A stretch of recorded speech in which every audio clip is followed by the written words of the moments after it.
It took me 1 week to complete the main storyline in Pokemon Legends EA, and I can genuinely say that this is the most fun that I've had playing a Pokemon game in a long time.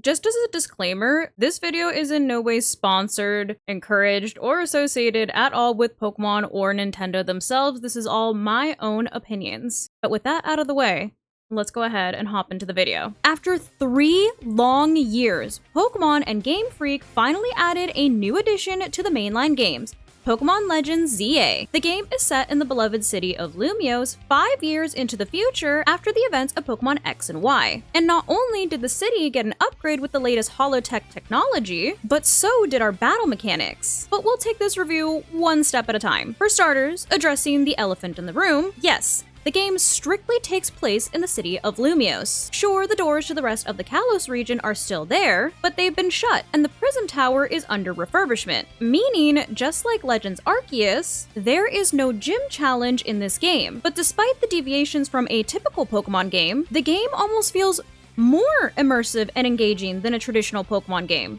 And here's why. For starters, you, the protagonist, aren't even from the Kalos region. You're merely visiting on vacation. So, unlike the previous games, this whole region and city are foreign to you, much like it would be for someone like me, for example, to travel from my hometown here in the US to Paris. And I don't know about you, but the first time I've ever visited somewhere new, I never left the city either. So already the game is mimicking the feeling of being a tourist in a brand new city. And just like in real life, when you're excited to explore a new city, even the things that may seem mundane to a local feel exciting for you. And the game emulates that same feeling as well through side quests. These quests get you to explore the city, the cafes, the rooftops, and even the sewers, all in addition to the main storyline and objective. So despite the game only taking place in one city rather than a whole region, there is no lack of content to enjoy. And those side quests, which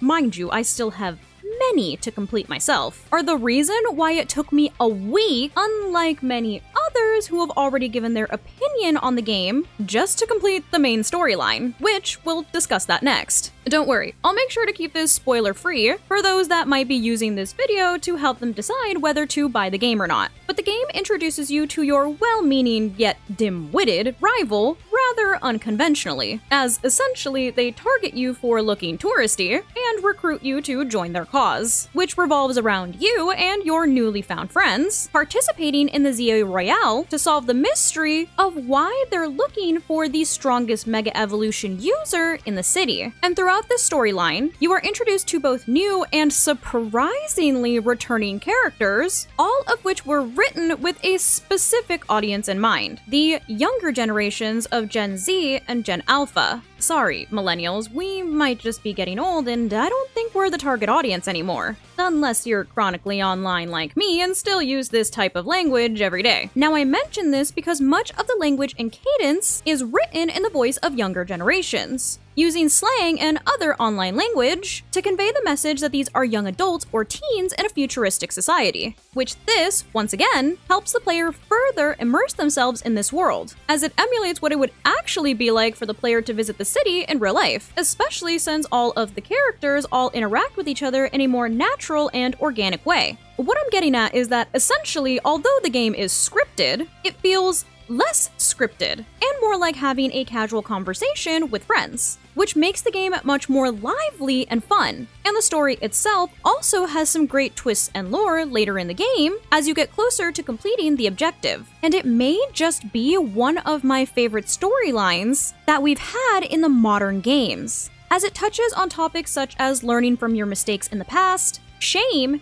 feelings of alienation, forgiveness, and redemption. But the story isn't even the only thing that makes this game so enjoyable, since in this game, we were also introduced to a brand new battle mechanic, real-time battles. Building on the mechanics of Pokemon Legends Arceus, Not only is Pokemon Legends ZA an open world game, but it also introduced us to a brand new way to experience Pokemon battles in real time, just as they're shown in the anime. So rather than waiting your turn to make a move, your Pokemon interact with you and your opponent's Pokemon in real time. Moves are now on a cooldown system and are affected by things in the environment such as bushes, trees, walls, etc., adding another level of strategizing to the battles. I can't tell you how many times I actually ended up hitting a wall or a tree instead of my opponent and they got the upper hand on me. But this is by far one of the biggest deviations that we've seen from a traditional Pokemon game. And as someone like me, who plays competitive Pokemon which is strictly turn-based, I was worried that I wouldn't like it. But as I tested my mettle throughout the ZA Royale and in online ranked battles, I found that they're actually really enjoyable, even if I wasn't the best. Sure, there's a learning curve. Like I said, I definitely targeted quite a few trees, walls, and/or bushes. But once again, this makes the game feel much more immersive, since it puts the player in the same situation that the in-game character would be in their world. By now, I'm sure you've noticed a reoccurring theme of me mentioning how immersive this game feels in comparison to a traditional Pokemon game. And yet another thing that helps with that is the return of character customization. Character customization was a huge aspect in the original Pokemon X and Y games. However, after the conclusion of those games, it seemed like it was something that was pushed aside and almost forgotten. We had a small amount of it in Pokemon Sword and Shield, but almost none in Pokemon Scarlet and Violet. But in Pokemon Legends ZA, you have hundreds of different options to customize your character to make them look like you, or even create your own original character, which adds so much charm and enjoyment to the game, not to mention make it a more personalized experience. And I really hope that they continue to add this feature and expand on it in future titles. But at this point, I'm sure it's clear that I have enjoyed the game. But of course, no game is perfect, and there's always room for improvement. For starters, in future titles, I would love to be able to walk into more buildings and interact with the NPCs inside, kind of like we used to do in the older cartridge games. And this would add even more depth to the exploration of the map. I would also like to see a much more condensed tutorial period in future games, as one of the things that felt the most frustrating in the game was wanting to explore the city and character customization, but having to wait until after the tutorial had concluded, which took well over an hour of gameplay. I would also like to see some more improvements and refinements when it comes to the new battle system, if they choose to keep it moving forward. For example, I would like the targeting during the real-time battles to be a bit more reactive, as oftentimes I would find myself locking on to an opponent's Pokemon, only for the move selection to not be registered until after about the third attempt. And lastly, although I very much enjoy having a more stylized game when it comes to Pokemon, I would never want Pokemon to look realistic. I don't think that it would have the same charm if it did. And personally, I like the cartoony style. But I would love for them to put a little bit more detail into the environment around the map, such as adding 3D balconies to the windows, or just some more texture to the background, especially moving forward on any new titles, since we now have the more powerful Switch 2 to work with. Overall, Pokemon Legends ZA was a breath of fresh air, and playing through the game really made me feel like a kid playing a Pokemon game for the first time again, which is a feeling that I haven't had since a game like Pokemon Sword and Shield. Pokemon Legends ZA effortlessly blends the battle-centric nature of a traditional Pokemon game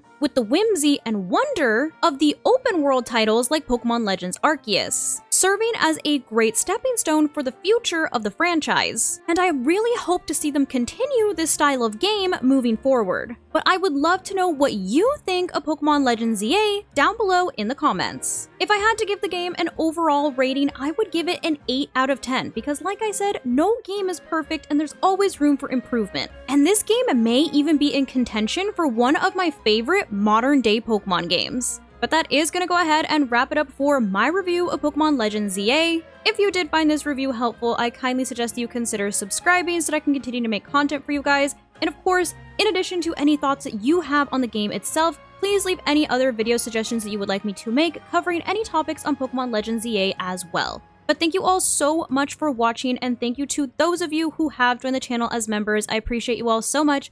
I love you guys, and I will see you in the next video. Bye, guys.